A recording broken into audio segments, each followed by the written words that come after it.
ہم آج lines from the lay of the last menstrual کے بارے میں پڑھیں گے. ہمارے پاس جو ہے یہ بک میں دیا ہوا ایک ایکسٹریکٹ ہے صرف، ایک پوری پویم ہے یہ سر والٹر اسکاٹ کی لکھی گئی دا lay of the last menstrual. اس کا ایک حصہ ہم پڑھنے جا رہے ہیں جو کہ حب الوطنی کے اوپر ہے. یہ جو پکچر آپ دیکھ رہے ہیں یہ سر والٹر اسکاٹ کی ہے جو برابر میں ہے، یہ جہاں پہ سچویٹڈ تھی پوئم، جہاں سے اوریجنیٹ ہوئی ہے، یہ وہ پکچر ہے.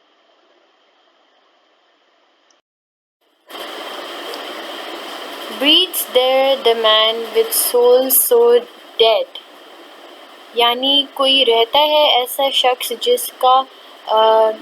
جس کی روح اتنی زیادہ مری ہوئی ہوگی. Who never to himself had said. جس نے اپنے آپ سے کبھی یہ نہیں کہا This is my own, my native land. یہ میرا اپنا ملک ہے. Whose heart hath never within him burned. جس کا دل اس کے سینے میں کبھی نہیں جلا. As home his footsteps he hath turned. جب وہ اپنے گھر واپس آتا تھا. From wandering on a foreign strand. باہر ملک سے گھوم پھر کر گھر واپس جب آتا تھا تو اس کے سینے میں دل نہیں جلتا تھا. If such there breathe, go mark him well. اگر کوئی ایسا شخص رہتا ہے تو پھر اسے ڈھونڈو. For him no minstrel raptures swell. minstrel یعنی موسیقی جو کرتے ہیں. For him no minstrel raptures swell. یعنی کوئی موسیقی اس کے لیے نہیں لکھی جاتی، کوئی پیٹریوٹک گانے، پیٹریوٹک یعنی اپنے ملک سے منسلک گانے نہیں لکھے جاتے تھے. High though his titles, proud his name. حالانکہ اس کا رتبہ بہت اونچا ہوتا تھا اور اس کا نام بہت شہرت والا، بہت مشہور. Boundless his wealth as wish can claim. اس کی دولت اس کے پاس بے پناہ ہوتی، اتنی دولت سے بھی زیادہ جتنی دولت وہ چاہتا ہے. Despite those titles, power and pelf یعنی wealth دولت، اور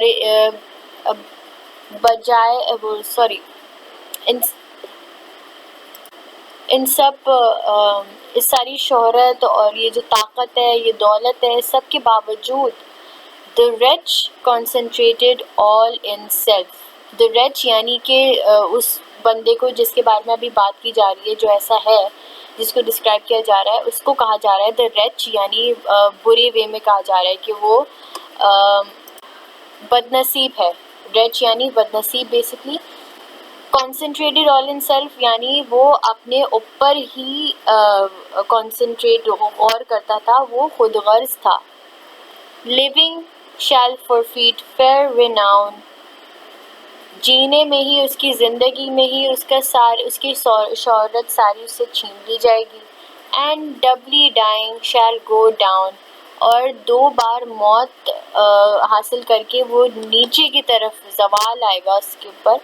to the vile dust from whence he sprung.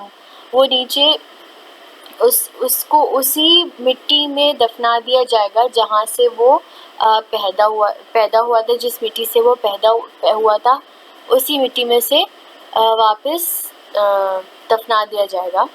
unwept, unhonored and unsung. unwept یعنی اس کی ڈیتھ پہ کوئی روتا نہیں. unhonored یعنی اس کو کوئی بھی جو ہے اس کی کوئی عزت نہیں کرتا، اعلیٰ درجے پہ نہیں رکھتا. And unsung. unsung کا مطلب یہ بھی ہوتا ہے کہ پہلے زمانے میں جیسے کہ آپ منسٹرل ورڈ اس میں استعمال ہوا ہے. منسٹرل وہ موسیقار ہوتے تھے جو نوبل لوگوں کے یہاں ہوتے تھے، یعنی کہ رائل فیملی کے موسیقار ہوتے تھے، اور وہ اکثر فیونرلز پہ یعنی کہ کسی کے سوئم یا انتقال کے ٹائم بھی یہ جو ہے ایک گانا لکھا کرتے تھے ان کے لیے، جن کا انتقال ہوا ہے. تو انسنگ یعنی یہ بھی کہ اس کے لیے کوئی گانا نہیں لکھا جاتا, اور انسنگ میٹافوریکلی بھی استعمال کیا جاتا ہے. اس کا مطلب یہ ہوتا ہے کہ آپ نے کوئی ایسا کام کبھی زندگی میں نہیں کیا جس کو لوگ سوچ کے آپ کو یاد کریں, یا لوگ سوچ کے آپ کی تعریفیں کریں بعد میں آپ کی مرنے کے بعد. تو اس پوئم میں سر والٹر اسکاٹ جو ہمارے پوئٹ ہیں اس پوئم کے, وہ یہ ہمیں بتانا چاہ رہے ہیں کہ جو شخص اپنے وطن سے محبت نہیں کرتا وہ خود غرض ہے. اور بالکل ایسا ہی ہوتا ہے, کیونکہ چاہے جو بھی ہو, ہر شخص اپنی وطن سے محبت کرتا ہے. اس کے دل میں کہیں نہ کہیں محبت ہوتی ہی ہے اپنے وطن کے لیے, چاہے وہ کتنا ہی باہر رہ لے. جیسے کہ اس لائن میں ہم نے پڑھا, from wandering on a foreign strand, یعنی اگر ایسا کوئی بندہ ہے جو باہر ملک سے ہو کر آ کے بھی اپنے گھر واپس آتا ہے, اپنے ملک واپس آتا ہے, اور اسے خوشی نہیں ہوتی, تو پھر وہ بندہ خود غرض ہے, اور اس کی کوئی جو ہے اس ملک میں اس کی کوئی عزت نہیں ہے. اور پوئٹ ہمیں یہ سکھاتے ہیں کہ اس بندے کو ہمیں ڈھونڈنا چاہیے, اور اس بندے کو ہمیں مارک یعنی کہ اس بندے کو مثال بناؤ, اس کے اوپر مہر لگاؤ کہ یہ بندہ اپنے وطن سے محبت نہیں کرتا, کیونکہ ایسے لوگ اپنے وطن کے لیے نقصان دہ ہوتے ہیں. Summary. The poem has been composed by a great poet, Sir Walter Scott. He is very famous for his ideas about patriotism.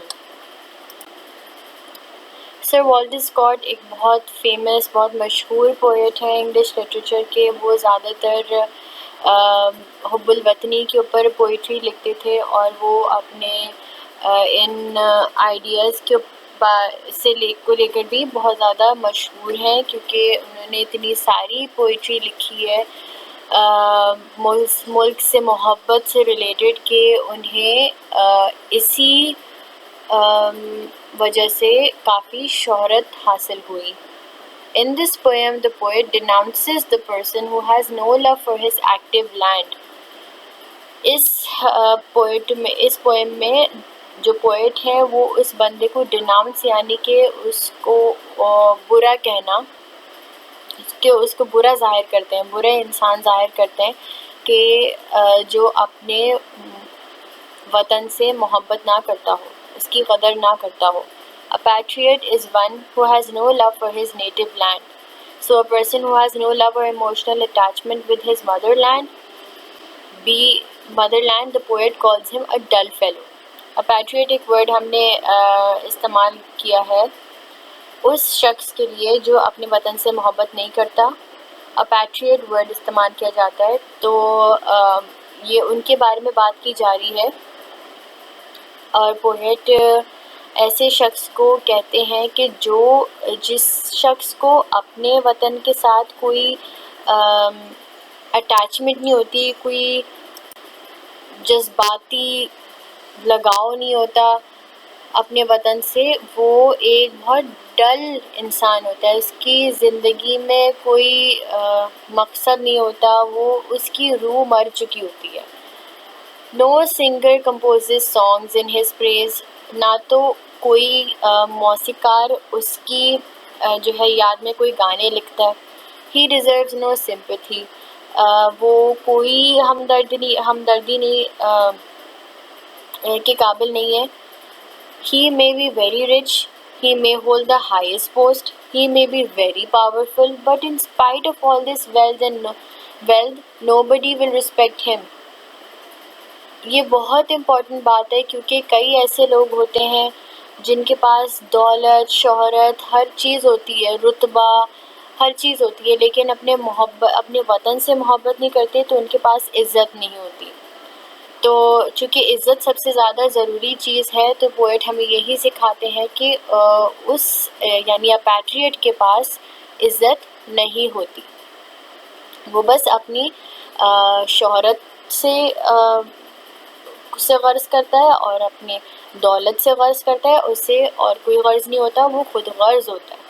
Because he is always absorbed in his own selfish motives and has done nothing for the welfare of his country. ہمیں اس ملک کا حصہ ہونے کے تحت ہماری یہ duty, ہمارا فرض بنتا ہے کہ ہم اپنے ملک کے لیے کچھ کریں، اس کی اچھائی کے لیے کچھ کریں. لیکن ایسے لوگ جو اپنے ملک سے محبت ہی نہیں کرتے، وہ اپنے ملک کے لیے کچھ بھی نہیں کرتے، اور وہ الٹا اپنے ملک کے لیے نقصان دہ ہوتے ہیں، کیونکہ وہ بہت انتہائی سیلفش ہوتے ہیں، اپنے بارے میں سوچتے ہیں، ملک کے بارے میں نہیں سوچتے. According to the poet, such people die a double death. یہ بہت امپورٹنٹ لائن ہے، ڈبل ڈیتھ، کیونکہ چونکہ ریئل لائف میں ہوتی نہیں ہے، تو اس کا مطلب آبویسلی یہ ہے کہ انہوں نے محاورتاً یہ کہا ہے. ڈبل ڈیتھ، یہ فرسٹ ڈیتھ کیسے ہوتی ہے اس کی، کہ جو وہ فزیکلی اس کی ڈیتھ ہوتی ہے، یعنی کہ اس کی ڈیتھ ہو گئی ہے اور اب اس کے سپرد خاک کیا جائے گا، یعنی وہ اسی مٹی میں واپس دفنا دیا جائے گا جس مٹی سے وہ بنا تھا. اور جو دوسری اس کی ڈیتھ ہوتی ہے وہ یہ ہوتی ہے کہ اس کو کبھی زندگی میں کوئی یاد ہی نہیں کرتا. اکثر ایسا ہوتا ہے کہ اکثر بیشتر ایسا ہوتا ہے کہ جب کوئی مر جاتا ہے تو اس کی اچھے کاموں کی وجہ سے یا برے یا جو بھی ہے لوگ اس کو یاد کرتے ہیں، لیکن ایک ایسے شخص کے جو اپنے ہم وطن سے محبت ہی نہیں کرتا، اس کو کوئی یاد نہیں کرتا، نہ اس کے بارے میں کوئی گانے لکھتا ہے اور نہ اس کو کوئی عزت دی جاتی ہے. تو یہ ڈبل ڈیتھ ہوئی، ایک تو وہ اس کو سپرد خاک کیا گیا کیونکہ وہ فزیکلی مر چکا ہے، اور دوسرا کہ وہ کسی کی بھی یادوں میں تازہ نہیں رہے گا، کسی کی یادوں میں نہیں زندہ رہے گا، وہ اس یادوں میں بھی مر چکا ہوگا وہ. The first death is physically when he is buried in the dust. The second death is in the sense that nobody remembers him after his death. Nobody composes songs in his praise. Nobody mourns at his death. In other words, he is totally forgotten by the people. یہ بھی میں نے آپ کو سمجھایا ہے. تو اس کا جو سمرائز کر کے اگر ہم ایک ورڈ استعمال کریں تو وہ یہ ہے کہ پیٹریٹزم از ہائیلی امپورٹنٹ. آپ کی زندگی کا بہت امپورٹنٹ جو ہے کیریکٹرسٹک ہوتا ہے پیٹریٹزم. اگر آپ میں نہیں ہے تو آپ ایک برے انسان ہیں.